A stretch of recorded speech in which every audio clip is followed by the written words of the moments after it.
आप सभी को आज बिहाफिज़ का प्रैक्टिस सेट नंबर 3 देखेंगे। ये वॉल्यूम 3 का प्रैक्टिस सेट है, प्लेटफॉर्म का प्रैक्टिस सेट है, जो न्यू प्रैक्टिस सेट अभी 2-3 दिन पहले आया है। और ये प्रैक्टिस जो है ना, न्यू सिलेबस पर आधारित प्रैक्टिस सेट है। न्यू सिलेबस पर आधारित प्रैक्टिस सेट है। जितने भी प्रैक्टिस सेट ये दिया हुआ 20 प्रैक्टिस सेट सारे को अच्छे से कंप्लीट कर लीजिए। इसका 2 प्रैक्टिस सेट हम करवा चुके हैं और दोनों का फुल पीडीएफ हम टेलीग्राम चैनल पे डाल चुके हैं। तो इस जो क्लास देख रहे हैं आप, क्लास के डिस्क्रिप्शन चेक कीजिएगा, उस पर आपको टेलीग्राम चैनल लिंक मिल जाएगा राहुल स्टडी ग्रुप के नाम से। उस लिंक पे क्लिक करके ज्वाइन कर लीजिए। वहाँ पे आपको दोनों पीडीएफ मिल जाएगा। और बाकी इसका भी पीडीएफ हम 3 का पीडीएफ कल ही भेज दिए थे, और बाकी इसका सोल्यूशन पीडीएफ हम शाम तक इसका भेज देंगे। जितना पहले हो उसका जितना पहले हम भेज देंगे। बाकी सब लोग पहले क्लास को शेयर कर दीजिए और क्लास को लाइक ज़रूर कीजिए। और अगर चैनल पे नए हैं, चैनल को सब्सक्राइब जरूर कर लीजिए, क्योंकि आप ही के लिए जो है इतना मेहनत से जो है ना टेस्ट करवाया जाता है और क्लास को करवाया जाता है। और पता है शाम में, डेली शाम में 3 बजे प्रैक्टिस सेट होता है टेलीग्राम ग्रुप में। तो टेलीग्राम ग्रुप भी ज्वाइन कर लीजिए, जो टेस्ट ग्रुप है उसको भी ज्वाइन कर लीजिए, क्योंकि अंत समय में जितना रिवीजन कीजिएगा उतना ज़्यादा आपको फ़ायदा करेगा। तो जो भी प्रैक्टिस सेट आता है इस चैनल पे, सभी प्रैक्टिस को अच्छे से देखा कीजिए। आपको बहुत सारे एग्जाम में बहुत सारा क्वेश्चन जो है ना, आपको एग्जाम में डायरेक्ट क्वेश्चन देखने को मिलेगा। और इस सेट को अच्छे से जो है ना, एक तरह से बोलता है ना, घोल के पी जाना, पूरा पी जाइए एक तरह से, पूरा अच्छे से देख लीजिए। क्योंकि न्यू सिलेबस पर प्रैक्टिस सेट दिया हुआ, ऐसा कुछ नहीं कि ज़्यादा कुछ चेंज हुआ है, बस वैसा ही है। थोड़ा बहुत है तो कोई दिक्कत नहीं है, बस जैसे हो रहा है वैसे करते रहिए, जैसे पढ़ रहे वैसे लगातार पढ़ते रहिए। अंत समय में जो है ना, बस रिवीजन कीजिए, रिवीजन पे फोकस कीजिए। ऐसा कुछ जितना सिलेबस में दिया है ना, उतना कोई नहीं है कि मतलब 5 दिन में आप कवर कर पाइएगा। वही चीज़ पढ़ रहे हैं, 10th लेवल का ही पढ़ रहे थे। जितना ढटा टाइप का दे दिया है उतना कौन कर पाएगा 15 दिन में। लेकिन वैसा कुछ नहीं है। देखिएगा, जैसा आपका एग्ज़ाम 23 में हुआ था अक्टूबर में, जो रद्द हुआ था, उसी आधार पे आपका एग्ज़ाम होगा। थोड़ा सा वर्ल्ड हिस्ट्री का जो है ना, उसमें कुछ कुछ टॉपिक था जो उसको हटा करके उसको ऐड कर दिया। तो वर्ल्ड हिस्ट्री पे हम एनसीईआरटी का जो एससीईआरटी का जो बुक हम कल दिखाए थे आपको, ग्रुप में टेलीग्राम चैनल पर भेजे थे, उसका हम सारा history, geography, polity, economics, science, सारा काम ऑब्जेक्टिव सारा करवा देंगे। तो आप लोग चैनल पर बने रहिए और क्लास को पूरा देखिएगा। जब तक क्लास को पूरा नहीं देखिए, जब तक आपको कुछ नहीं होने वाला है। जब तक क्लास को पूरा देखिएगा, माइंड कंसंट्रेट करके देखिएगा, आपका सारा हर वो क्वेश्चन याद होगा। चलिए स्टार्ट करते हैं। प्रैक्टिस सेट नंबर 3 है। बाकी पीछे का जो प्रैक्टिस सेट जो करवाए हैं उसको जरूर देख लीजिएगा। चलिए स्टार्ट करते हैं। देखिए क्वेश्चन नंबर 1 कह रहा है, क्वेश्चन हमारी प्रैक्टिस सेट नंबर 3 का क्वेश्चन नंबर 1 कह रहा है कि राष्ट्रपति उसके कार्यकाल की समाप्ति से पूर्व किसके सुझाव पर हटाया जा सकता है, बताइए। कह रहा है कि राष्ट्रपति को उसके कार्यकाल की समाप्ति से पूर्व किसके सुझाव पे उसको हटाया जा सकता है। तो ए का राइट आंसर को बताइए। आप लोग क्या आंसर होगा, कमेंट में आप लोग आंसर दीजिए। कह रहा है क्वेश्चन कि राष्ट्रपति को उसके कार्यकाल की समाप्ति से पूर्व किसके सुझाव पे हटाया जा सकता है। तो ए का राइट आंसर होगा ऑप्शन नंबर डी, संसद के दोनों सदन द्वारा। संसद के दोनों सदन द्वारा होगा। क्वेश्चन नंबर 2 पे है। क्वेश्चन नंबर 2 कह रहा है कि राज्य चुनाव आयुक्त, कह रहा है कि राज्य चुनाव आयुक्त की नियुक्ति कौन करता है, बताइए। कह रहा है कि राज्य चुनाव आयुक्त की नियुक्ति कौन करता है। तो 2 का राइट आंसर होगा ऑप्शन नंबर बी, राज्यपाल करके। कौन करते हैं, राज्यपाल करते हैं। क्वेश्चन नंबर 3 पे है। क्वेश्चन नंबर 3 कह रहा है कि निम्नलिखित में से कौन सा मौलिक कर्तव्यों के अंतर्गत नहीं आता, बताइए। कह रहा है कि निम्नलिखित में से कौन सा मौलिक कर्तव्यों के अंतर्गत नहीं आता है। तो 3 का राइट आंसर होगा ऑप्शन नंबर बी, कर भुगतान करना ये नहीं आता है, लेकिन राष्ट्रगान का सम्मान करना ये मौलिक कर्तव्य के अंतर्गत आता है। असद्भाव को बढ़ावा देना ये मौलिक कर्तव्य के अंतर्गत आता है। और वैज्ञानिक दृष्टिकोण से विकसित करना ये भी क्या है, मौलिक कर्तव्य के अंतर्गत आता है। तो तीनों कथन क्या है, तो सही है। लेकिन बी जो है, कर भुगतान करना ये मौलिक कर्तव्य के अंतर्गत नहीं आता है। क्वेश्चन नंबर 4 पे। क्वेश्चन नंबर 4 कह रहा है कि निम्नलिखित में से कौन सा भारत के मानवाधिकार का कर्तव्य है, बताइए। कह रहा है कि निम्नलिखित में से कौन सा भारत के मानवाधिकार का कर्तव्य है। तो 4 का राइट आंसर होगा ऑप्शन नंबर बी, कानूनी मामलों पर भारत सरकार को सलाह देना। कानूनी मामलों पर भारत सरकार को क्या करना, सलाह देना। आइए क्वेश्चन नंबर 5 पे। क्वेश्चन नंबर 5 कह रहा है कि भारत के संविधान के अनुच्छेद 129 के बारे में निम्नलिखित में से कौन सा कथन सही है, बताइए। कह रहा है कि भारत के संविधान के अनुच्छेद 129 के बारे में निम्नलिखित में से कौन सा कथन सही है। इसमें कथन बताइए कौन सही है, बताइए। तो 5 का जो राइट आंसर होगा ऑप्शन नंबर क्या होगा, तो बी होगा। क्या होगा, बी होगा। यह सर्वोच्च न्यायालय को अभिलेख न्यायालय होने का प्रावधान करता है। क्या है, तो यह सर्वोच्च न्यायालय को अभिलेख न्यायालय होने का प्रावधान करता है। तो क्वेश्चन कर रहा था कि भारत के संविधान के अनुच्छेद 119 जो है ना, किससे संबंधित है। तो यह सर्वोच्च न्यायालय का अभिलेख न्यायालय होने का प्रावधान करता है। कौन सा अनुच्छेद, तो अनुच्छेद 129 होगा। आइए क्वेश्चन नंबर 6 पे। कह रहा है कि निम्नलिखित में से कौन सा सरकारी बजट में पूंजीगत प्राप्ति का एक उदाहरण है, बताइए। कह रहा है निम्नलिखित में से कौन सा सरकारी बजट में पूंजीगत प्राप्ति का एक उदाहरण है। तो 6 का राइट आंसर होगा ऑप्शन नंबर बी, सरकारी बंध पत्र की बिक्री। सरकारी बंध पत्र की बिक्री है। क्वेश्चन नंबर 7 पे। कह रहा है कि बजट घाटा, कह रहा है बजट घाटा क्या है, बताइए। बजट घाटा क्या है। तो 7 का राइट आंसर होगा ऑप्शन नंबर सी, राजस्व पर सरकारी व्यय की अधिकता है। क्या है, राजस्व पर सरकारी व्यय की अधिकता है। क्वेश्चन नंबर 8 पे। क्वेश्चन नंबर 8 कह रहा है कि राजस्व व्यय कह रहा है कि राजस्व व्यय क्या है, बताइए राजस्व व्यय क्या है। तो 8 का राइट आंसर होगा ऑप्शन नंबर डी, क्या है, दिन प्रतिदिन के सरकारी कार्यों पर व्यय की गई धनराशि। तो कह रहा है कि राजस्व व्यय क्या है, तो दिन प्रतिदिन के सरकारी कार्यों पर व्यय की गई धनराशि है। आइए क्वेश्चन नंबर 9 पे कह रहा है कि निम्नलिखित में से कौन सा, कह रहा है निम्नलिखित में से कौन सा सरकारी बजट में गैर ऋण पूंजी प्राप्ति का उदाहरण है, बताइए। कह रहा है कि निम्नलिखित में से कौन सा सरकारी बजट में गैर ऋण पूंजी प्राप्ति का उदाहरण है। तो 9 का आंसर क्या होगा, बताइए, आप लोग कमेंट में आंसर देते जाइए। कह रहा है कौन सा सरकारी बजट में गैर ऋण पूंजी प्राप्ति का उदाहरण है। तो 9 का राइट आंसर होगा ऑप्शन नंबर सी, क्या है, सरकारी स्वामित्व वाली भूमि की बिक्री। सरकारी स्वामित्व वाली भूमि की बिक्री है। हर क्वेश्चन को जो है ना 2 से 3 बार रिपीट कर दे रहे हैं, इसलिए कि जो है ना एक बार में हमेशा याद हो जाए, ना कि बस क्वेश्चन पढ़े आंसर पढ़ें। इसलिए ध्यानपूर्वक देखिएगा, आपका हर वो क्वेश्चन याद होगा, क्योंकि हम हर क्वेश्चन के 2 से 3 बार हम रिपीट करते हैं। तो उस बातों पर ध्यान दीजिएगा और ध्यानपूर्वक क्वेश्चन को देखिएगा। चलिए क्वेश्चन नंबर 10 पे, क्वेश्चन नंबर 10 कह रहा है कि बंगाल के निम्नलिखित स्वतंत्रता सेनानी वकीलों में से किसने देशबंधु के नाम से जाना जाता है। कह रहा है बंगाल के निम्नलिखित स्वतंत्रता सेनानी वकीलों में से किसे देशबंधु के नाम से जानते हैं। तो 10 का राइट आंसर क्या होगा, तो ऑप्शन नंबर ए, चित्तरंजन दास को क्या है, इनको जानते हैं, देशबंधु के नाम से जाना जाता है। तो चित्तरंजन दास को जो है देशबंधु के नाम से जानते हैं, याद रखिए। क्वेश्चन नंबर 11 पे, क्वेश्चन नंबर 11 कह रहा है कि अखिल भारतीय मुस्लिम लीग ने किस वर्ष देश के उत्तर पश्चिम और पूर्वी क्षेत्रों में मुसलमानों के लिए स्वतंत्र राज्य की मांग का प्रस्ताव पेश किया था, बताइए।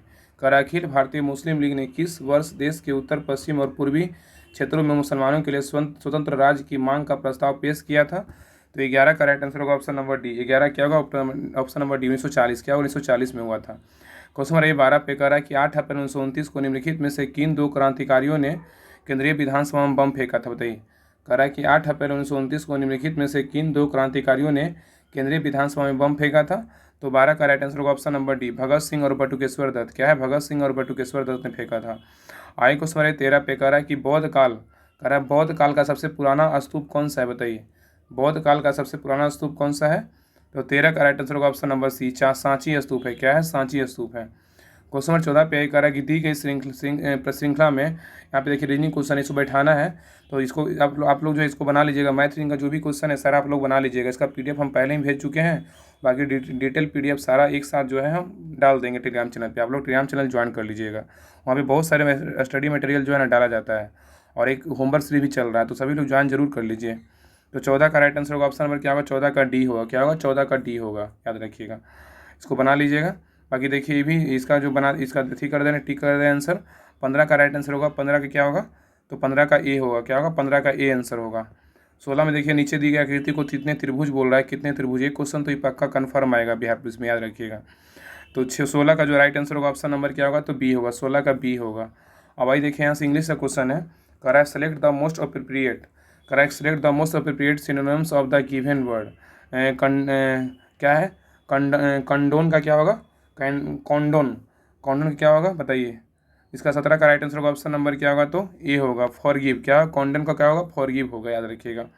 आइए क्वेश्चन नंबर 18 पे कर रहा है select the most appropriate meaning of the given item. Item दिया हुआ है, यहाँ पे लिखा हुआ है कि on the back burner, on the back burner का क्या होगा। तो 18 का राइट आंसर होगा ऑप्शन नंबर क्या होगा, A, to temporarily not deal with some matter because it is not urgent. तो ऑन द बैक बर्नर क्या होगा, to temporarily not deal with some matter because it is not urgent. Question number 19 पे आइए, कह रहा है कि select the incorrectly spelled word. इसमें इनकरेक्टली वर्ड बोल रहा है, कौन सा इनकरेक्ट है। तो 19 का जो राइट आंसर होगा ऑप्शन नंबर क्या होगा, डी होगा। गवर्नमेंट जो है ना ये गलत है, ये गलत लिखा हुआ है। बाकी सारा जो है ना वर्ड क्या है तो सही है। क्वेश्चन नंबर आइए 20 पे, क्वेश्चन 20 कह रहा है select the option, select the option that express the given sentences in the indirect speech. The gardener said these roses will be bloom early। The gardener said this roses will boom early। इसका क्या होगा, तो 20 का right answer होगा option number D होगा, क्या होगा, 20 D होगा। The gardener said that those rose would boom early होगा। इसका right answer option number D होगा। आई क्वेश्चन नंबर 21 पे कर है select the most appropriate antonyms of the given word. यहाँ पे एंटोनिम्स दिया हुआ है, बोला है एंटोनिम्स निकालने के लिए। फास्टेन का क्या होगा, फास्टेन का। तो 21 का जो राइट आंसर होगा ऑप्शन नंबर 21 का क्या होगा, ए होगा, रिलीज होगा। फास्टन का क्या होगा, रिलीज होगा, याद रखिए, रिलीज होगा। नेक्स्ट क्वेश्चन हमारा 22 पे करा है select the most appropriate meaning of the given item.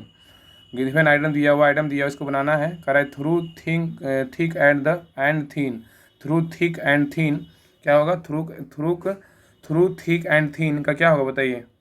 तो 22 का राइट आंसर होगा ऑप्शन नंबर ए होगा। क्या होगा? अंडर ऑल सर्कमस्टांस होगा। क्या होगा? अंडर ऑल सर्कमस्टांस होगा, याद रखिएगा। आई क्वेश्चन नंबर 23 पे कह रहा है कि select the most appropriate option to fill in the blanks. यहाँ पे खाली स्थान को भरना। He always had a close खाली स्थान विथ हिज ग्रैंड फादर। बताइए, कह रहा है कि ही ऑलवेज हैड ए क्लोज खाली स्थान विथ हिज ग्रैंड फादर। तो 23 का राइट आंसर होगा ऑप्शन नंबर डी होगा। क्या होगा? एफिनिटी। क्या एफिनिटी होगा? तो ही always has a close affinity with his grand father होगा। आई क्वेश्चन नंबर 24 पे कह रहा है कि select the option that can be use as one word substitute for the given group of words. यहाँ पे एक वर्ड में लिखना है। कह रहा है ब्रेक फॉर ऑल, ब्रेक और fall apart into a small fragments in the process of deterioration. Deterioration का क्या होगा? तो 24 का राइट आंसर होगा ऑप्शन नंबर क्या होगा? 24 का डी होगा। क्रम्बल। क्या होगा? क्रम्बल होगा। अब देखिए यहाँ से जो है ना हिंदी क्वेश्चन है। कह रहा है इनमें से तिमिर शब्द का विलोम शब्द कौन सा है? बताइए, तिमिर शब्द का जो विलोम शब्द होगा कौन सा होगा? तो 25 का राइट आंसर होगा ऑप्शन नंबर क्या? 25 का डी होगा। क्या होगा? आलोक होगा। क्या होगा? आलोक होगा। क्वेश्चन नंबर 26 पे आगे कह रहा है ईश्वर को नाम मानने वाला व्यक्ति के लिए एक शब्द बताइए। ईश्वर को जो नाम मानता है ना, उसके लिए एक शब्द में बताइए कौन सा क्या होगा, उसको क्या कहते हैं? तो इसका राइट आंसर होगा ऑप्शन नंबर डी कि नास्तिक कहते हैं। क्या कहते हैं? नास्तिक कहते हैं। आगे क्वेश्चन 27 कर रहा है जिससे कभी बुढ़ापा ना आए, जिससे कभी बुढ़ापा ना आए इस वाक्यांश के लिए सही शब्द कौन सा होगा? बताइए, कह रहा है कि जिससे कभी बुढ़ापा ना आए इस वाक्यांश के लिए सही शब्द कौन सा होगा? तो 27 का राइट आंसर होगा ऑप्शन नंबर डी, अजर। क्या है? अजर होगा। क्या होगा? अजर। नेक्स्ट है शुल्क का। कह रहा है शुक्ल का, शुक्ल का विलोम शब्द कौन सा है? बताइए, शुक्ल का विलोम शब्द क्या होगा? तो 28 का राइट आंसर होगा ऑप्शन नंबर बी, कृष्ण है। क्या है? कृष्ण। याद रखिए कौन सा होगा? कृष्ण होगा। आगे देखिए, आह आह वेदना मिली विदाई, यह उक्ति किस रचनाकार की है? बताइए, आह वेदना मिली विदाई यह उक्ति किस रचनाकार की है? तो 29 का राइट आंसर होगा option number C, Jaishankar Prasad. क्या होगा? जयशंकर प्रसाद। क्वेश्चन है 30 पे कर नेत्रहीन शब्द में कौन सा समास? बताइए, नेत्रहीन में शब्द में कौन सा समास है? तो 30 का राइट आंसर होगा ऑप्शन नंबर बी, तत्पुरुष समास है। क्या है? तत्पुरुष समास है। क्वेश्चन 31 पे आगे करा इनमें त्रुटिपूर्ण वाक्य कौन सा है? इसमें गलत तरीके से लिखा हुआ वाक्य कौन सा है? बताइए, उसने लिखा था कि, या उसने दुकान पर शुद्ध गाय, उसकी दुकान पर शुद्ध गाय और या का घी मिलता है, कोई त्रुटिपूर्ण नहीं है। बताइए कौन होगा इसमें? एक क्वेश्चन भी आएगा हिंदी में, तो करा इसमें कौन त्रुटिपूर्ण वाक्य है? तो 31 का जो राइट आंसर होगा ऑप्शन नंबर बी होगा। क्या होगा? उसकी दुकान पर शुद्ध गाय। ये क्या है? गलत लिखा हुआ है। क्या है? गलत लिखा हुआ है। बाकी सारा क्या है? उसने लिखा था कि ये गलत सही है, का घी मिलता है। ये जो है यहाँ पे ये वर्ड गलत लिखा हुआ है। ये बाकी सारा सही है, बी गलत है। यहाँ पे बस याद रखिएगा कि गाय के साथ जो है ना शुद्ध वर्ड जो है ना यहाँ पे नहीं लग सकता, इसलिए त्रुटिपूर्ण है। आगे क्वेश्चन नंबर 32 पे, क्वेश्चन नंबर 32 कह रहा है कि बाक 1, कह रहा है बाक 1 और बाक 6 के मध्य वाक्यों को उचित क्रम बताइए। बाक 1 और बाक 6 के मध्य वाक्यों का उचित क्रम बताइए। क्या होगा? बताइए, बहुत अजीब क्वेश्चन है। बताइए क्या होगा? ऐसा क्वेश्चन तो खैर आ ही सकता है, ऐसा आप नहीं बोल सकते हैं कि नहीं आ सकता, क्योंकि न्यू सिलेबस पे क्वेश्चन दिए हैं और जो एग्ज़ाम हुआ है 2023 में जो रद्द हुआ उसी सिलेबस पे सारा उसी पे फोकस किया गया है और न्यू सिलेबस पे फोकस करके जो है ना प्रैक्टिस सेट बनाया गया है। तो 32 का जो राइट आंसर होगा ऑप्शन नंबर क्या होगा? 32 का बी होगा। क्या होगा? बी होगा। व र य ल। क्या होगा? व होगा, उसके बाद र होगा, उसके बाद य होगा, उसके बाद ल होगा। क्या होगा? ल होगा, उसके बाद ल होगा। तो पहले रामायण और अब महाभारत, उसके बाद क्या होगा? र। तो इतने लोकप्रिय रहे कि लोग इनकी भले से प्रतीक्षा करते थे और क्या है तो और उन्हें देखने के लिए। ठीक है, तो बर्ड को बनाना था, इसलिए इसका बर्ड को क्रम में सजाना था। आगे क्वेश्चन बताइए 33 पे कह रहा है कि अभिसारी लेंस, कह रहा है अभिसारी लेंस की फोकस दूरी बैंगनी, हरा एवं लाल रंगों की के लिए ज्ञात किया जाता है यदि क्रमशः F U F G F R तो निम्न में से कौन सही है? बताइए, कह रहा है अभिसारी लेंस की फोकस दूरी बैंगनी, हरा एवं लाल रंगों के लिए ज्ञात किया जाता है यदि वे क्रमशः F V H G F R हो तो निम्न में से कौन सही है? तो 33 का राइट आंसर होगा ऑप्शन नंबर सी। क्या होगा? सी होगा। एफ भी क्या है? एफ भी छोटा होगा, मतलब जो है ना एफ आर से होगा। क्या होगा? Less than F R. Next है क्वेश्चन भाई 34 पे कह रहा है आपको 3 प्रतिरोधक दिया जा रहा है जिसका प्रतिरोध आर है, इसके कितने महत्तम संयोजन किए जा सकते हैं जिसके हर बार भिन्न तुल्य प्रतिरोध होता है? बताइए, कह रहा है कि आपको 3 प्रतिरोधक दिया जा रहा है जिसका प्रतिरोध आर है, इसके कितने महत्तम संयोजन किए जा सकते हैं जिसके हर बार भिन्न तुल्य प्रतिरोध प्राप्त है? तो 34 का राइट आंसर होगा ऑप्शन नंबर डी। क्या है? डी, 4 होगा। क्या होगा? 4। नेक्स्ट कह रहा है कि जब एक समान आवेशित गोले, कह रहा है कि जब एक समान आवेशित गोले के भीतर कोई बिंदु है तो वहाँ वैद्युत विभव भी क्या होता है, बताइए। कह रहा है कि जब एक समान आवेशित गोले के भीतर कोई बिंदु है तो वहाँ वैद्युत विभव भी क्या होगा। तो 35 का राइट आंसर होगा ऑप्शन नंबर क्या, सी, क्या उतना ही रहता है जितना सतह पर रहता है। ठीक है, आई क्वेश्चन नंबर 36 पे कह रहा है निम्नलिखित में से गति स्थान समय संबंध का समीकरण क्या होगा। कह रहा है निम्नलिखित में से कौन गति स्थान समय संबंध का समीकरण क्या होगा। तो 36 का राइट आंसर होगा ऑप्शन नंबर डी, एस बराबर U T plus half A T square होता है। गति का जो है एस बराबर U T plus half A T square होता है। क्वेश्चन नंबर 37 पे कह रहा है वैद्युत हीटर, कह रहा है वैद्युत हीटर का हीटर तार किस प्रकार के पदार्थ का बना होना चाहिए, बताइए। कह रहा है कि वैद्युत हीटर का हीटर तार किस प्रकार के पदार्थ का बना होने चाहिए। तो 37 का राइट आंसर होगा ऑप्शन नंबर क्या होगा, तो ए होगा, उच्च विशिष्ट प्रतिरोध तथा उच्च गलनांक। उच्च विशिष्ट प्रतिरोध तथा उच्च गलनांक होगा। आगे क्वेश्चन नंबर 38 पे कह रहा है इनमें से कौन सा कथन सही है, बताइए इसमें कौन सा कथन सही है। तो 38 का जो राइट आंसर होगा ऑप्शन नंबर क्या होगा, सी, गुरुत्वीय त्वरण अक्षांश बढ़ने के साथ क्या होता है, बढ़ता है। गुरुत्वीय त्वरण अक्षांश का बढ़ने के साथ क्या होता है, बढ़ता है। आगे क्वेश्चन नंबर 39 पे, क्वेश्चन 39 कह रहा है एक वस्तु एक अवतल दर्पण के सामने अपने फोकस एफ और वक्ता केंद्र सी के बीच स्थित बिंदु पर रखा गया है। प्रतिबिंब कहाँ स्थित किसी बिंदु पर बनेगा और कैसा होगा, बताइए। कह रहा है एक वस्तु एक अवतल दर्पण के सामने उसके फोकस एफ और वक्ता केंद्र सी के बीच स्थित किसी बिंदु पर रखा गया है। प्रतिबिंब कहाँ स्थित इस किसी बिंदु पर बनेगा और कैसा होगा। तो 39 का जो राइट आंसर होगा ऑप्शन नंबर सी, क्या होगा, सी से परे और बड़ा होगा। क्या होगा, सेंटर से परे और बड़ा होगा। नेक्स्ट क्वेश्चन रहिए 40 पे, कह रहा है कि विद्युत फ्यूज इलेक्ट्रिक फ्यूज किस सिद्धांत पे काम करता है, बताइए। कह रहा है विद्युत फ्यूज जो है किस सिद्धांत पे काम करता है। तो 40 का राइट आंसर होगा ऑप्शन नंबर बी, विद्युत धारा द्वारा उत्पन्न उष्मा। क्या विद्युत धारा द्वारा उत्पन्न उष्मा है। आगे क्वेश्चन नंबर 41 पे कह रहा है कि सौर पैनल में किस ऊर्जा को सी ऊर्जा में रूपांतरित किया जाता है, बताइए। कह रहा है सौर पैनल में किस ऊर्जा को सी ऊर्जा में रूपांतरित किया जाता है। तो 41 का राइट आंसर होगा ऑप्शन नंबर बी, सौर और विद्युत ऊर्जा। क्या है, सौर और विद्युत ऊर्जा को करते हैं, याद रखिएगा। क्वेश्चन नंबर 42 कह रहा है कि निम्नलिखित में से किस वर्ष, कह रहा है निम्नलिखित में से किस वर्ष पानीपत की तीसरी लड़ाई लड़ी गई थी, बताइए। कह रहा है निम्नलिखित में से किस वर्ष पानीपत की तीसरी लड़ाई लड़ी गई थी। तो 42 का राइट आंसर होगा ऑप्शन नंबर डी, 1761 में लड़ी गई थी। 1761 में पहला 1526 और दूसरा 1556, तीसरा बोले 1761 में लड़ा गया था, याद रखिएगा। और बताइएगा कि आप लोग जो है ना पानीपत की तीसरी लड़ाई किसके किसके बीच हुआ था, बताइए। पानीपत की तीसरी लड़ाई किसके किसके बीच हुआ था, आप लोग कमेंट में आंसर दीजिए। याद रखिएगा ना कि पानीपत की तीसरी लड़ाई जो लड़ाई था ना वो अहमद शाह अब्दाली ने अहमद शाह अब्दाली और मराठा के बीच हुआ था, याद रखिएगा। ठीक है, अहमद शाह अब्दाली और मराठा के बीच हुआ था। आइए क्वेश्चन नंबर 43 पे कह रहा है कि महात्मा गांधी द्वारा भारत छोड़ो आंदोलन का प्रारंभ किस वर्ष में किया गया था, बताइए। कह रहा है कि महात्मा गांधी द्वारा भारत छोड़ो आंदोलन का प्रारंभ किस वर्ष किया गया था। बताइए इसका आंसर क्या होगा। तो 43 का राइट आंसर होगा ऑप्शन नंबर बी, 1942। क्या होगा, 1942 में। तो याद रखिएगा कि 14 जुलाई 1942 को वर्धा में कांग्रेस कार्य समिति की हुई विशेष बैठक में महात्मा गांधी के नेतृत्व में भारत छोड़ो आंदोलन चलाने का निर्णय लिया गया था, याद रखिएगा। आगे क्वेश्चन नंबर 44 पे, क्वेश्चन नंबर 44 कह रहा है कि निम्नलिखित में से किस स्टेडियम में ओडीआई क्रिकेट विश्व कप 2011 का फाइनल मैच खेला गया था, बताइए। कह रहा है कि निम्नलिखित में से किस स्टेडियम में ओडीआई क्रिकेट विश्व कप 2011 का फाइनल मैच खेला गया था, बताइए कौन सा स्टेडियम में खेला गया था। तो 44 का राइट आंसर होगा option number D, Wankhede stadium. क्या होगा, वानखेड़े स्टेडियम में। तो याद रखिएगा वानखेड़े स्टेडियम में ओडीआई क्रिकेट विश्व कप 2011 का फाइनल मैच खेला गया था, याद रखिएगा। और अगर पूछेगा 2023 का कहाँ खेला गया था, तो ओडीआई विश्व कप 2023 का जो फाइनल मैच खेला गया था नरेंद्र मोदी स्टेडियम में खेला गया था। कहाँ खेला गया था, नरेंद्र मोदी स्टेडियम में, याद रखिएगा। और ओडीआई विश्व कप 2023 का फाइनल मैच ऑस्ट्रेलिया ने भारत को हराकर छठी बार क्या जीता था, विश्व कप जीता था, ये भी याद रखिएगा। करेंट का भी क्वेश्चन आप 5-6 जरूर करेंट का क्वेश्चन आएगा ही। तो गौरव सर जो भी करवाए ना इधर 6 महीना का उसको आप देख लीजिएगा। बाकी उसका हम PDF टेलीग्राम चैनल पर डाल देंगे, आप लोग वहाँ से पढ़ लीजिएगा एक बार, क्योंकि एग्जाम का ना कोई भरोसा नहीं है। अगर 2-3 को अगर सिलेबस चेंज किया है ना तो आपको कन्फर्म है कि 5+ क्वेश्चन आपको करेंट का आएगा ही, 5+ करेंट का। इसलिए करेंट को भी इग्नोर नहीं करिएगा, करेंट का जो गौरव सर करवाए हैं उसको देख लीजिएगा।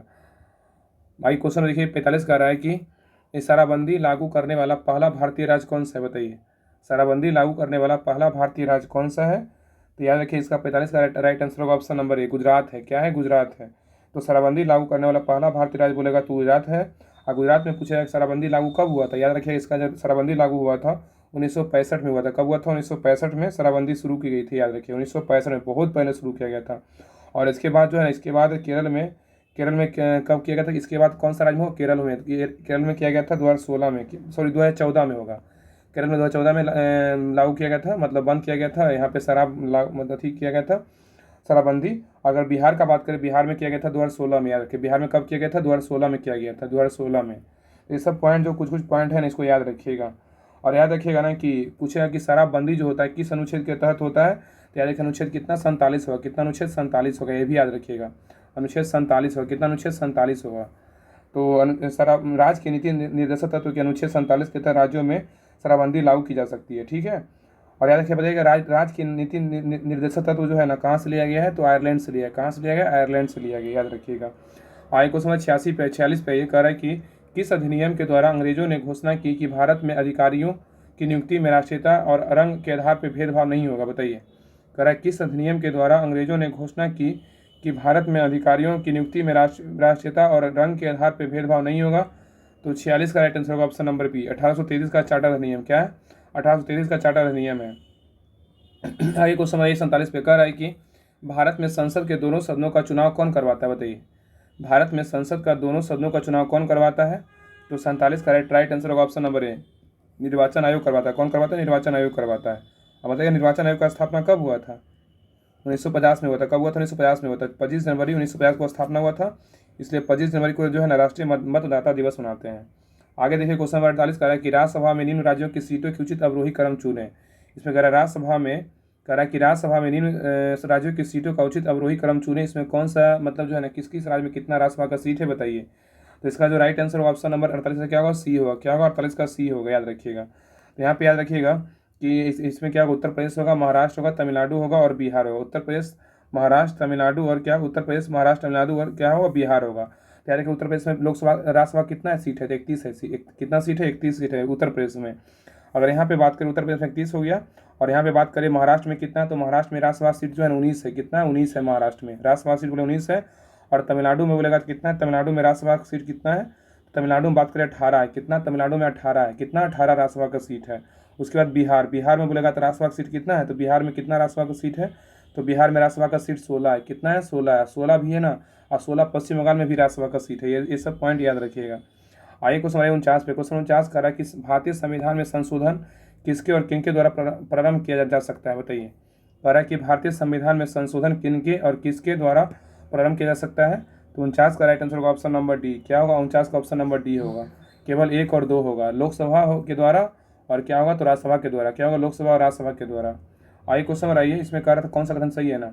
आगे देखिए क्वेश्चन 50 कह रहा है कि वन जीव संरक्षण संशोधन अधिनियम 2022 वन जीवों और वनस्पतियों की लुप्त पर्याप्त प्रजातियों में अंतर्राष्ट्रीय व्यापार पर कन्वेंशन को लागू करने का प्रयास करता है। CITES के संबंध में निम्न में से कौन सा कथन सही है, बताइए। इसमें जो है ना कौन सा कथन का सही होगा, बताइए। इसका आंसर क्या होगा, आप लोग बताइए। बहुत बड़ा क्वेश्चन है, इसको अच्छे से देखिए। कह रहा है कि वन जीव संरक्षण संशोधन अधिनियम 2022 वन जीवों और वनस्पतियों की लुप्तप्राय प्रजातियों में अंतर्राष्ट्रीय व्यापार पर कन्वेंशन को लागू करने का प्रयास करता है। CITES के संबंध में कौन सा कथन सही है, तो इसका याद रखिए 50 का राइट आंसर होगा ऑप्शन नंबर डी होगा। क्या होगा, डी होगा। 1, 3, 4, क्या होगा, 1, 3, 4। देखिए यहाँ पे कह रहा है ना कि CITES सरकारों के बीच एक समझौता है जो यह सुनिश्चित करता है कि जंगली जानवरों और पौधे नमूने अंतर्राष्ट्रीय व्यापार से प्रजातियों के अस्तित्व को खतरा ना हो। और दूसरा क्या है कि ये तो नहीं है, लेकिन तीसरा क्या है, तो कन्वेंशन के तहत देशों को परमिट के माध्यम से सभी सूचीबद्ध नमूनों के व्यापार को विनियमित करना आवश्यक है।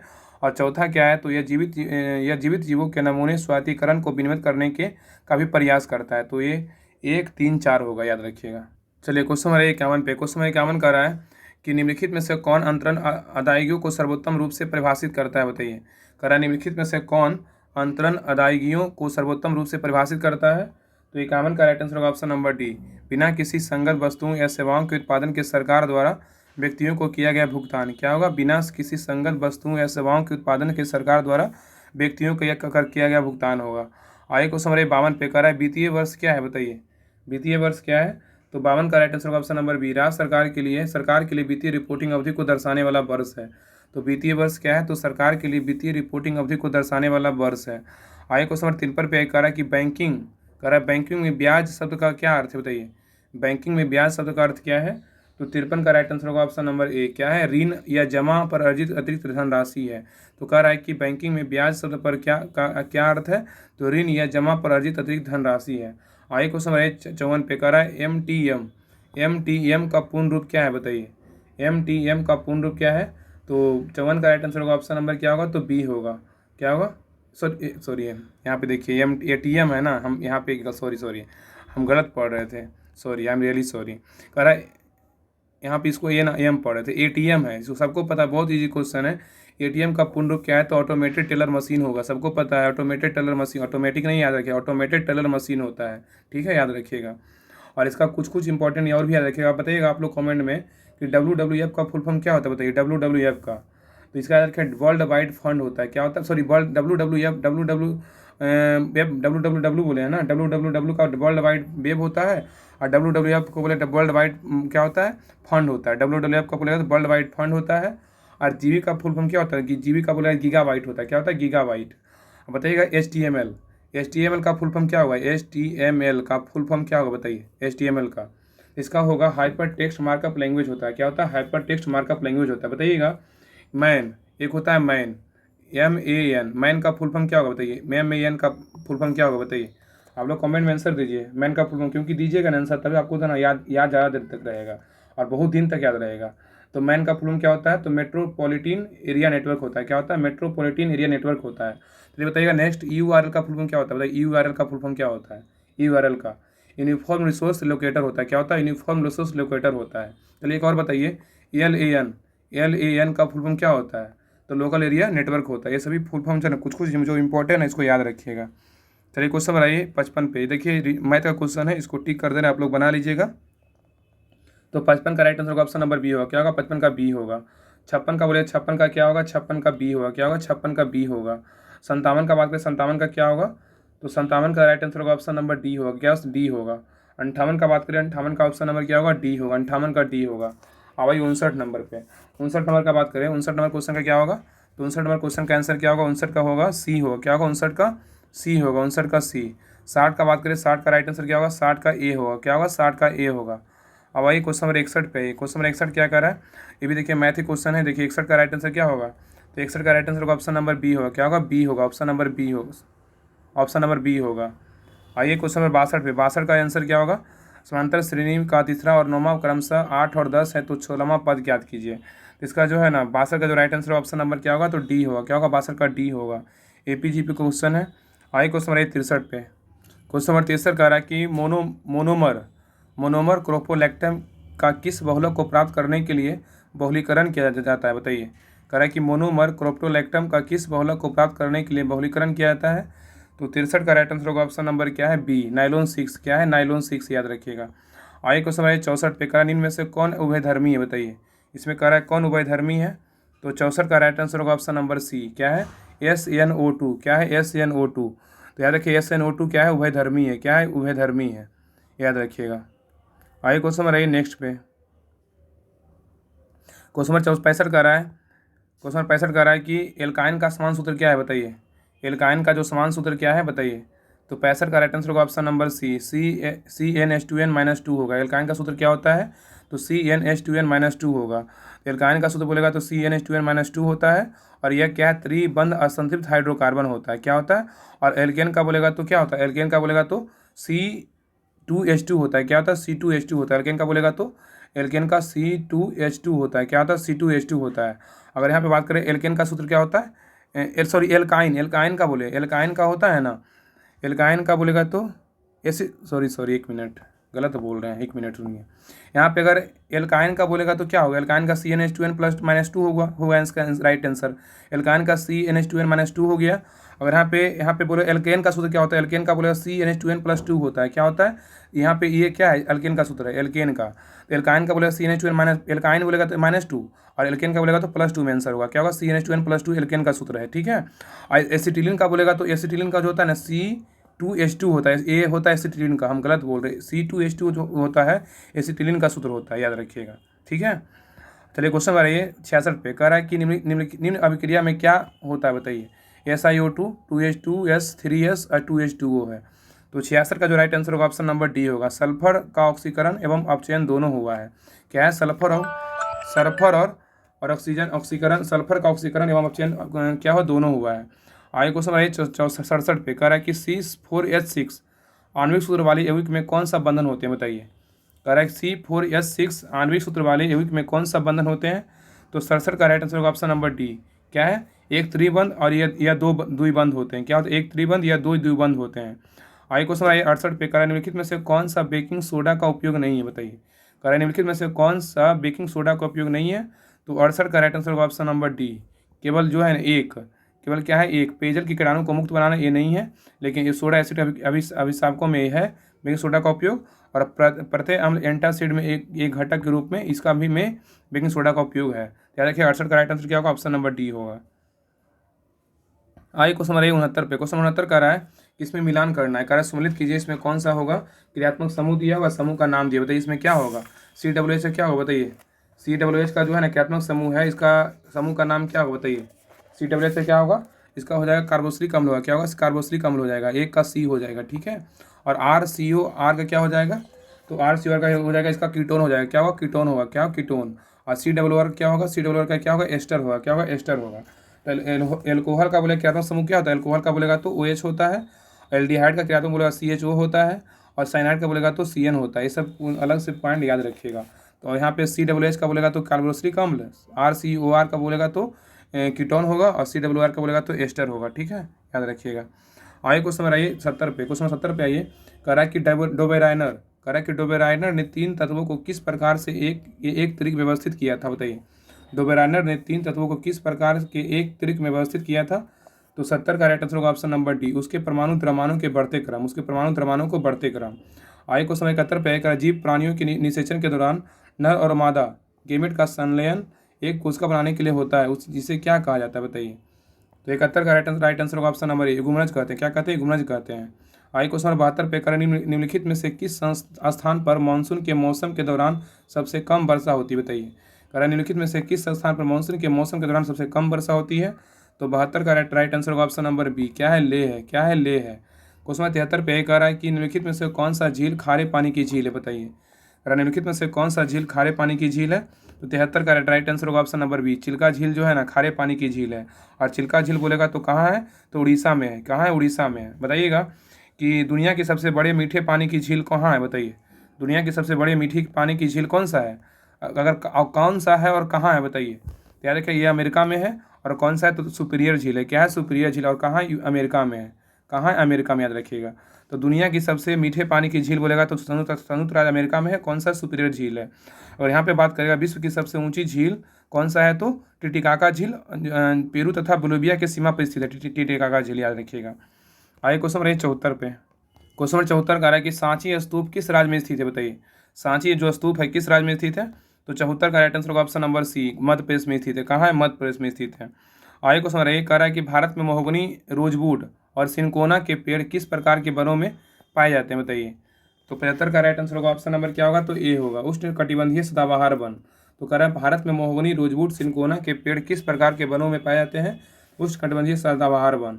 आइए क्वेश्चन 76 कह रहा है कि मुंबई से गोवा के बीच भारत के पश्चिमी तट के विस्तार को किस रूप में जाना जाता है? बताइए। कह रहा है मुंबई से गोवा के बीच भारत के पश्चिमी तट के विस्तार को किस रूप में जानते हैं? तो 76 का राइट आंसर होगा ऑप्शन नंबर डी, कोकण तट। क्या होगा? कोकण तट। क्वेश्चन 77 पे कह रहा है उत्तर दक्षिण गलियारा जो स्वर्णिम चतुर्भुज महाराजमार्ग का एक हिस्सा है, वह भारत के निम्नलिखित में से किन दो शहरों को जोड़ता है? बताइए। बहुत अच्छा क्वेश्चन है। कह रहा है उत्तर दक्षिण गलियारा जो स्वर्णिम चतुर्भुज महाराजमार्ग का एक हिस्सा है, वह भारत के निम्नलिखित में से किन दो शहरों को जोड़ता है? तो 77 का राइट आंसर होगा ऑप्शन नंबर ए, श्रीनगर और कन्याकुमारी। श्रीनगर और कन्याकुमारी। आइए क्वेश्चन नंबर 78 पे कह रहा है ऑस्कर पुरस्कार विजेता गीत नाटू नाटू के संगीत निर्देशक कौन है? बताइए। तो सबको पता है, बहुत दिनों से क्वेश्चन पढ़ते आ रहे हैं। तो 78 का राइट आंसर क्या होगा? ऑप्शन नंबर ए, MM कीरवानी है। कौन है? MM कीरवानी। आइए क्वेश्चन 79 पे कह रहा है अंत्योदय कार्यक्रम सर्वप्रथम किस राज्य में शुरू किया गया है? अंत्योदय कार्यक्रम किस राज्य में शुरू किया गया? ये भी देखिए, इस सेट में जो है ना, इस बुक में अपडेटेड करंट अफेयर्स है, 2-3 महीना पहले का, 4 महीना पहले करंट अफेयर्स है। तो इस बुक को जो है ना बहुत अच्छे तरीके से जो है इसमें प्रैक्टिस सेट जो है न्यू सिलेबस पे जो है ना, मतलब इसको दर्शाया गया है। और जो एग्जाम हुआ है बिहार पुलिस का 2023 में जो रद्द हुआ था, उसी आधार पर जो है इस टेस्ट सीरीज को जो है सजाया गया इस बुक में। तो इस बुक को जो है अच्छे से बस कंप्लीट कर लीजिए और सारा कोशिश करेंगे ना कि कम से कम दिन में ना, कम से कम पूरा दिन में एक सुबह एक शाम में 2 सेट आए इसका। बस कोशिश पूरा करेंगे कि 2 सेट कम से कम डेली आए, कि जल्दी से जल्दी ख़त्म हो जाए और वॉल्यूम 2 का भी हम पूरा करवा दें प्रैक्टिस सेट। जितना हो सके ना उतना रिवीजन कीजिए, जितना आंखों से क्वेश्चन को गुजारिएगा उतना आपको एग्जाम में देखने को अच्छा मिलेगा, वहाँ पे आप अच्छा कर पाइएगा। क्योंकि आपको एग्जाम में क्वेश्चन, एग्जाम हॉल में आपको क्वेश्चन ही बनाना, ना कुछ और करना है, वहाँ भी आपको क्वेश्चन का आंसर ही देना है। तो जितना हो सके उतना ज़्यादा क्वेश्चन को अपनी नज़र से गुजारिए, आपको बहुत ज़्यादा फायदा करेगा। और एडिटोरिया का जो है जितने सेट करवाए ना 62-64 सेट, आप उसको एकदम रट जाइए। उसका PDF भी डाला हुआ है टेलीग्राम चैनल पे, उसका बोर्ड भी डाला हुआ है, उसका टोटल क्लास भी डाला हुआ है यूट्यूब पे, आप चेक कीजिए, उसका प्लेलिस्ट मिल जाएगा। क्योंकि वो जो बुक है ना एडिटोरिया का, वो फुल्ली NCERT पे आधारित है और उसमें क्वेश्चन का जो लेवल है ना, बहुत अच्छा क्वेश्चन का लेवल आप देखे होंगे। और उसमें क्वेश्चन आप अगर सेट लगाए होंगे, टेलीग्राम पे टेस्ट होता ही है शाम में 7 बजे, और लगाए होंगे यार, तो आप यूट्यूब पे क्लास देखोगे तो आपको लगा कि आप बुक पढ़े होंगे तो आपको लगा कि हाँ किस प्रकार क्वेश्चन उसमें डाला गया है। उस सेट को जो है ना अच्छे से आप कंप्लीट कर लीजिए, क्योंकि वो भी क्या है, एक प्रकार का सेट ही है पैस क्वेश्चन का। और बाकी पीछे जो नोट्स रहता है वो भी बहुत इंपॉर्टेंट रहता है, तो उसको भी कंप्लीट अच्छे से कर लीजिए, रात समय में बहुत ज़्यादा आपको फायदा होगा। चलिए 79 नंबर क्वेश्चन पे कह रहा है कि अंत्योदय कार्यक्रम सर्वप्रथम किस राज्य में शुरू किया गया था? तो 79 का राइट आंसर होगा ऑप्शन नंबर डी, राजस्थान में शुरू किया गया। कहाँ की शुरू किया गया? राजस्थान में। आगे कह रहा है कि वर्तमान में 79वां संयुक्त राष्ट्र महासभा, कह रहा है कि वर्तमान में 79वां संयुक्त राष्ट्र महासभा सत्र के अध्यक्ष कौन है, बताइए। वर्तमान में 79वां संयुक्त राष्ट्र महासभा सत्र के अध्यक्ष कौन है? तो 80 का राइट आंसर होगा ऑप्शन नंबर सी, फिलोमेन यांग है। कौन है? फिलोमेन यांग है, याद रखिएगा। आगे क्वेश्चन 81 पे, दुनिया की सबसे ऊंची चोटी माउंट एवरेस्ट की सर्वाधिक बार फतह करने का रिकॉर्ड किसने बनाया, बताइए। कह रहा है दुनिया की सबसे ऊंची माउंट एवरेस्ट को सर्वाधिक बार फतह करने का रिकॉर्ड किसने बनाया है? तो 81 का राइट आंसर होगा ऑप्शन नंबर बी, कामिरीता शेरपा। क्या है? कामिरीता शेरपा।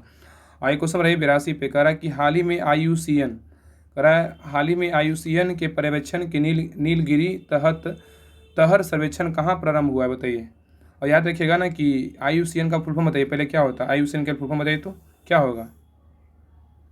तो याद रखिएगा ना कि IUCN का जो फुल फॉर्म होता है international union for conservation of nature होता है। क्या होता है? International union for conservation of nature होता है IUCN का फुल फॉर्म, याद रखिएगा, ठीक है। और ये जो है इसका बोल रहा है कि IUCN के पर्यवेक्षण के नीलगिरी तहर सर्वेक्षण कहाँ प्रारंभ हुआ है?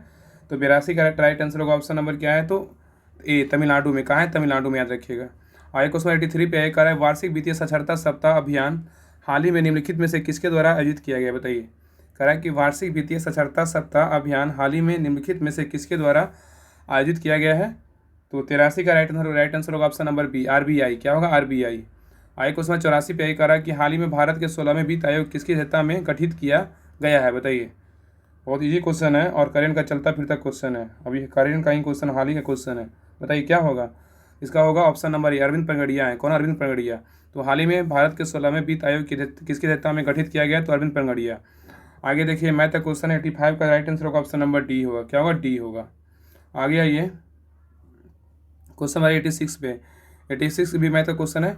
86 का जो राइट आंसर होगा ऑप्शन नंबर क्या होगा? तो सी होगा। क्या होगा? सी होगा। आगे 88 पे आइए, 87 पे आइए, 87 का भी मैथ का क्वेश्चन है। 87 का जो राइट आंसर होगा ऑप्शन नंबर सी होगा। क्या होगा? ऑप्शन नंबर सी होगा। क्वेश्चन नंबर 88 पे, क्वेश्चन 88 का देखिए मैथ का क्वेश्चन ये भी है। इसका 88 का राइट आंसर होगा ऑप्शन नंबर क्या होगा? सी होगा। 88 का ऑप्शन नंबर सी होगा। 89 पे, 89 का राइट आंसर क्या होगा? 89 का रीजनिंग क्वेश्चन है, इसको बैठाना है। तो 89 का राइट आंसर होगा ऑप्शन नंबर सी होगा। क्या होगा? सी होगा। 90 पे आइए, इसमें भी नन वर्बल रीजनिंग, इसको बैठाना है। तो 90 का जो राइट आंसर होगा ऑप्शन नंबर क्या होगा? तो सी होगा। अब भाई 91 का राइट आंसर क्या होगा? 91 का ऑप्शन नंबर सी होगा। क्या होगा? ऑप्शन नंबर सी होगा। वही क्वेश्चन नंबर 92 पे, क्वेश्चन नंबर 92 कह रहा है कि निम्न में से कौन सा हार्मोन युवावस्था के समय लड़कों में दिखाई देने वाली उपस्थिति में बदलाव लाता है, बताइए। कह रहा है निम्न में से कौन सा हार्मोन युवावस्था के समय लड़कों में दिखाई देने वाली उपस्थिति में बदलाव लाता है? तो 92 का राइट आंसर होगा ऑप्शन नंबर क्या है? तो ए है, टेस्टोस्टेरोन है। क्या है? टेस्टोस्टेरोन। आइए क्वेश्चन नंबर आइए 93 पे, कह रहा है निम्न में से कौन सा उत्तक कोशिका विभाजन के सक्षम है, बताइए। कह रहा है निम्न में से कौन सा उत्तक कोशिका विभाजन में सक्षम है? तो 93 का राइट आंसर होगा ऑप्शन नंबर डी, विभाजोत्तक उत्तक। क्या है? विभाजोत्तक उत्तक होगा। आइए क्वेश्चन 94 पे, कौन सा कोशिकांग का पादप कोशिका में नहीं पाया जाता, बताइए। कह रहा है कौन सा कोशिकांग पादप कोशिका में नहीं पाया जाता है? तो 94 का राइट आंसर होगा ऑप्शन नंबर बी, सेंट्रियोल नहीं पाया जाता, लेकिन क्लोरोप्लास्ट पाया जाता है। चिकनी एंटोप्लाज्मिक रेटिकुलम पाया जाता है और गोल्जी एपेरेटस पाया जाता है। तो कह रहा है कौन सा कोशिकांग पादप कोशिका में नहीं पाया जाता है? सेंट्रियोल नहीं पाया जाता, लेकिन क्लोरोप्लास्ट पादप कोशिका में पाया जाता है और चिकनी एंडोप्लाज्मिक रेटिकुलम पाया जाता है गोल्जी एपेरेटस पाया जाता है। आइए क्वेश्चन नंबर 95 पे कह रहा है हीमोफीलिया किसका एक उदाहरण है, बताइए हीमोफीलिया एक किसका उदाहरण है। तो 95 का राइट आंसर होगा क्या होगा, बताइए आप लोग कमेंट में आंसर दीजिए। तो इसका आंसर होगा ऑप्शन नंबर बी होगा, क्या अनुवांशिक रोग है। सबको पता है अनुवांशिक रोग है, हीमोफीलिया क्या है, एक अनुवांशिक रोग है, याद रखिएगा। और यह जो है ना हीमोफीलिया एक अनुवांशिक रोग है, इसमें शरीर के बाहर बहता हुआ रक्त जमता नहीं है और यह बीमारी रक्त में थ्रोम्बोप्लास्टिन नामक पदार्थ की कमी से होती है, याद रखिएगा। क्वेश्चन नंबर 96 पे कह रहा है कि रक्त संचरण प्रणाली रक्त के थक्के जमने से रोकने वाला पदार्थ हिपेरिन इनमें से किसके द्वारा उत्सर्जित किया जाता है, बताइए। तो 96 का राइट आंसर होगा ऑप्शन नंबर सी बेसोफिल। क्या होगा, बेसोफिल। तो कह रहा है रक्त संचरण प्रणाली में रक्त के थक्के जमने से रोकने वाला पदार्थ हिपेरिन इनमें से किसके द्वारा उत्सर्जित किया जाता है, तो बेसोफिल। नेक्स्ट 97 पे है इनमें से कौन सा जल में घुलनशील विटामिन है, बताइए। कह रहा है इनमें से कौन सा जो है ना, इसमें याद रखिएगा जल में घुलनशील विटामिन बोलेगा ना तो इसका क्या होता, इसका राइट आंसर क्या होगा 97 का ऑप्शन नंबर क्या होगा, तो सी होगा, विटामिन B1 होगा। क्या विटामिन B1 क्या है, जल में घुलनशील है। और याद रखें इसका बी और सी भी होता है, बी विटामिन B1 होता है, बी और सी जल में घुलनशील है। और अगर यहाँ पे पूछेगा बसा में घुलनशील विटामिन कौन सा है, तो बसा में बोला ADE क्या रखें, ADE याद रखिएगा, ठीक है, ये बसा में घुलनशील है। तो यहाँ पे क्वेश्चन कर रहा था इनमें से कौन सा जल में घुलनशील विटामिन है, तो B1 है, ठीक है। नेक्स्ट अब B1 का जो है ना B1 का बोलेगा कि इसका नाम क्या होता है, B1 का रासायनिक नाम, तो थायमीन होता है। क्या होता है, थायमीन। अब B1 कमी से जो है ना बेरी रोग होता है। क्या होता है, बेरी रोग होता है। अब विटामिन B2 बोलेगा तो राइबोफ्लेविन। क्या होता है, राइबोफ्लेविन। इससे क्या होता है, क्लोसिस नामक रोग होता है, क्लोसिस नामक रोग होता है। आगे विटामिन B2 का बोलेगा तो राइबोफ्लेविन होता है, इससे क्लोसिस नामक रोग होता है। अब विटामिन B3 बोलेगा निकोटीनिक अम्ल होता है, इससे प्लागरा होता है। ये सब पॉइंट जो है ना याद रखिए। विटामिन ए बोलेगा तो रेटिनॉल होता है, इससे रतौंधी रोग होता है। विटामिन डी बोलेगा तो कैल्सीफेरॉल होता है, इसमें सूखा रोग रिकेट्स होता है। आगे क्वेश्चन 98 पे कह रहा है कि मानवों में आहार नाल इनमें से कौन सा भाग अपशिष्ट पदार्थ का उत्सर्जन करता है, बताइए क्या होगा। तो 98 का राइट आंसर होगा ऑप्शन नंबर डी। क्या होगा, मल द्वार। क्या होगा, मल द्वार। क्वेश्चन 99 पे कह रहा है मुख गुहिका वस्कल कैविटी मानव के किस तंत्र का एक हिस्सा है, बताइए। मुख गुहा मानव के किस तंत्र का एक हिस्सा है, तो 99 का राइट आंसर होगा ऑप्शन नंबर डी, श्वसन है। क्या है, श्वसन है। क्वेश्चन नंबर 100 पे आइए। क्वेश्चन नंबर 100 कह रहा है सॉरी 98, एक मिनट 98 का जो आंसर होगा 98 का ऑप्शन नंबर क्या है था, 98 का डी सही है, 98 का डी है, 97 का सी सही है। और 99 का जो राइट आंसर होगा ऑप्शन नंबर क्या होगा, तो यहाँ पे सी होगा। सॉरी यहाँ पे क्वेश्चन कर रहा है ना, लग रहा था कि यहाँ पे गलत है। देखिए कह रहा है ना कि मुख गुहिका मानव के किस तंत्र का हिस्सा है, बताइए क्या होगा। इसका जो सही आंसर होगा ऑप्शन नंबर सी होगा। क्या होगा, पाचन होगा। क्या होगा, पाचन। तो मुख गुहिका मानव के किस तंत्र का एक हिस्सा है, तो पाचन का है। किसका है, पाचन का है। आइए क्वेश्चन 100 पे कह रहा कि रक्त अस्कंदन इनमें से किसकी मदद से होता है, बताइए। रक्त अस्कंदन जो है इनमें से किसकी मदद से होता है, तो ये होता है ऑप्शन नंबर सी, प्लेटलेट कणिकाओं की मदद से। क्या होता है, प्लेटलेट कणिकाओं की मदद से होता है। तो कह रहा है रक्त अस्कंदन इनमें से किसकी मदद से होता है, तो प्लेटलेट कणिकाओं की मदद से होता है। तो ये सेट नंबर 3 था। सेट नंबर 3 कंप्लीट हो गया। बाकी इसके पहले का 2 सेट करवाएं, वो भी सेट देख लीजिएगा। बाकी सेट नंबर 4 इसका डिटेल PDF हम भेज देंगे। बाकी इसका PDF भेजा हुआ है, बाकी डिटेल PDF हम शाम तक भेज देंगे, जितना पहले हो हम भेज देंगे। और बाकी सेट नंबर 4 नेक्स्ट क्लास में देखते हैं, जितना जल्दी हो इस बुक को हम खत्म कर देते हैं। बाकी आप लोग रिवीजन करते रहिए, जो भी क्लास आता है हर क्लास को देखा कीजिए और लाइक कीजिए, शेयर कीजिए, सब्सक्राइब कीजिए, क्योंकि आप जितना सपोर्ट कीजिए ना उतना ज़्यादा हम मेहनत करने की कोशिश करेंगे। ये तो वादा करते हैं आपसे। जितना हमसे होगा स्टडी मटेरियल कुछ भी हो आप कमेंट कीजिएगा। और बाकी ग्रुप का कमेंट जो रहता है ओपन रहता है, आप उसमें कुछ भी आपको मांगना है, कुछ भी बोलना है आप बोल सकते हैं, आपको सारा जवाब दिया जाएगा। तो रहने दीजिए आज के लिए यहीं तक। तब तक के लिए आप लोग को जय हिंद।